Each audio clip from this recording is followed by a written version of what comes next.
Are you the parent or caregiver of a child who's in preschool? Maybe they've just turned 4 years old, or they're between the age of 4 and 4.5, and you're wondering how to help them academically. One of the best things that you could do from a language perspective is to help a child answer a variety of WH questions. WH questions are important foundations for learning. They test comprehension. They also test how a child responds to questions and how much a child is paying attention. So, all three of these things are great areas to work on as foundations for learning. And if you want to work on WH questions with a child who's around 4, ideally they should be starting to tell the difference between each of the three questions. So they should understand that who questions usually talk about people, what questions talk about objects or actions, and where questions talk about locations. So they should vaguely know that difference, start answering with phrases or maybe even with simple sentences. So, this is a big ask. How can you, as a parent, help your child along with this foundation? Well, you've come to the right place. Hi, my name is Amini. I'm a speech and language pathologist with several years of experience working with children and their parents to maximize speech and language development. I also have my own private practice, private speech therapy practice, where I do the same. And my mission with this YouTube channel is to really help parents and caregivers of children under the age of 5 with speech and language development, which is small tips and tidbits of knowledge. Because this is when a child's brain is developing so rapidly. And just little things that you do in your daily routines can have huge implications for how a child's speech and language and also their overall learning develops as the years go by. So, without further ado, let's get into it. How to help your child with who, what, and where questions. So, the first thing that I would say is you can just start to ask and answer questions in your daily routines. So, what you want to do is ask the question clearly, pause, and then answer. Maybe ask one more time and see if your child will chime in. So, for example, what do I have to do next? Oh, I have to cook. What's mommy doing next? Mommy is cooking. So it's very simple what you just did, but you actually did quite a lot of stuff. You modeled the question, you modeled what type of answer that question usually has. You had a pause in there in case your child wants to chime in. And you repeated so that if your child is within earshot or maybe they're with you in the kitchen, they're really going to register what it is that you modeled, and it's going to just go into the database of their brain. So that's a really easy one. What you're doing, for example, or where do we have to go next? We have to go to the library, right? Where are we going next? Wait. See if your child will answer library, or you can say the library. Let's go. So again, you have that repeat, very, very slow. You have the pause. All three of those things will really help your child in terms of answering the question. Also note that usually I will do a few of the questions in a row. That way your child is able to, with time, tell which questions correspond to which type of answers. So maybe after the where question, you can say something like, who is coming with me? And maybe you can say, oh, baby's coming with me. Who's coming with me? Baby is coming with me. So you sound a little bit like a cheerleader, but again, you accomplished all three of those factors that I talked about, and you showed the WH question next to another WH question, so your child can slowly start to distinguish between all three of them.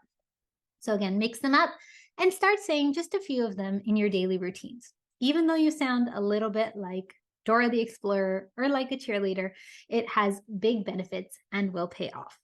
The next suggestion that I have is you can do this exact same thing when you're playing with your child. So, for example, say you guys are doing dot art with dot markers. You can start asking your who, what, and where questions together while you're doing dot art. So, for example, what color should I pick? I'll pick green. What color are you going to pick? You'll pick orange. Okay. Who's picking yellow? She's picking yellow. And where are we going to dot? We're dotting here. So in this situation, you might not be doing the repeats all in a row like you did it, or repeating immediately like you did it in your daily routines, just because that would really slow down the activity. But what ends up happening is if you're saying questions like what color, who's getting it, where are we dotting, and you're doing this for every single dot, what ends up happening is you're just getting an iteration over and over and over again. So you do this for the red marker and the yellow marker. Then you're going to do the same thing. What color should I pick? I'm going to pick orange. Where should I put it? On the paper. Who's getting the blue? That whole sequence you can do every time you guys are changing your dot markers. So that way you're modeling a mix of WH questions. You're using full sentences, and you're doing it for the entire duration of the activity, which can be 10 to 15 minutes or maybe even up to a half hour. So you just got half hour of pretty intense language time, and your child didn't even have to answer. So remember, you don't need to force your child to answer. Just you modeling in a targeted way really does help your child.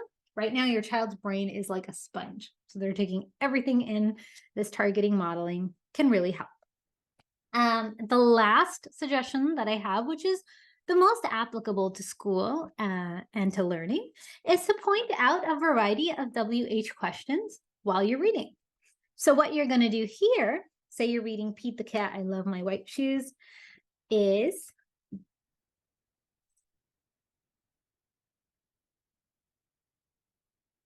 you're going to point out, you're going to read the entire page like you would, say, before bedtime with your child. And then once you've read the entire page, so in this case, Pete was walking down the street in his brand new shoes, and he loved his white shoes, so he sang this song. So then before you turn the page, you can ask one of your WH questions. So for example, who was walking down the street? Pete was.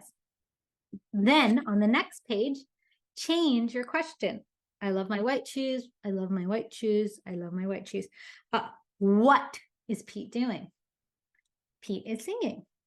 What's he doing? He is singing. And then the next page, you're going to do another type of WH question. Whoop, if this will turn. Oh no, he stepped in a pile of strawberries. What color are his shoes? And again, now you can do where questions. So you could say something like, where did he step? He stepped in a pile of strawberries. Where did he step? In a pile of strawberries. And then move to the next one. So each page turn, you do a different type of question.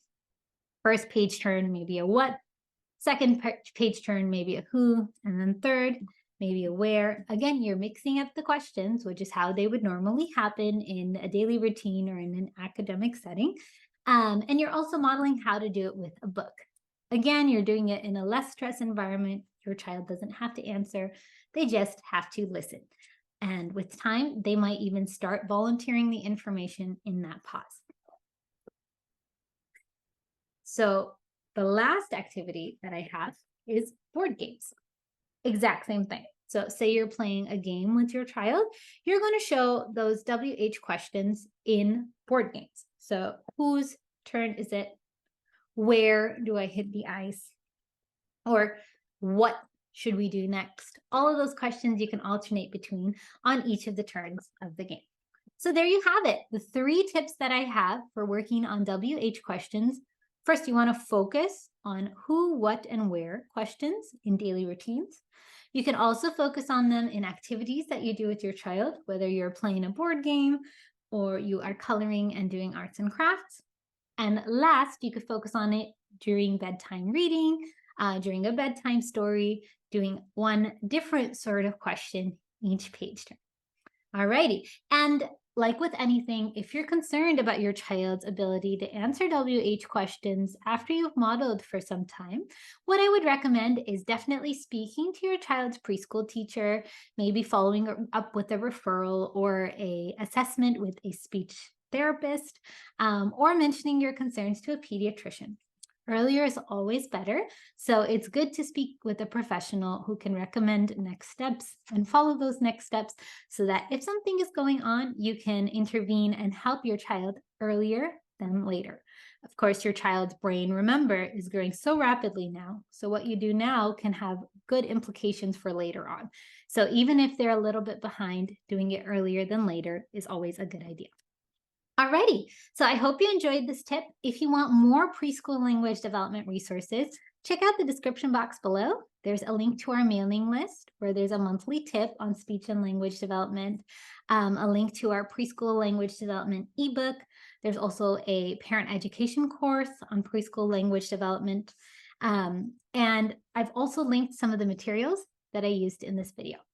Thank you so much for watching. If you enjoyed this video, please do subscribe for more tips, and happy talking.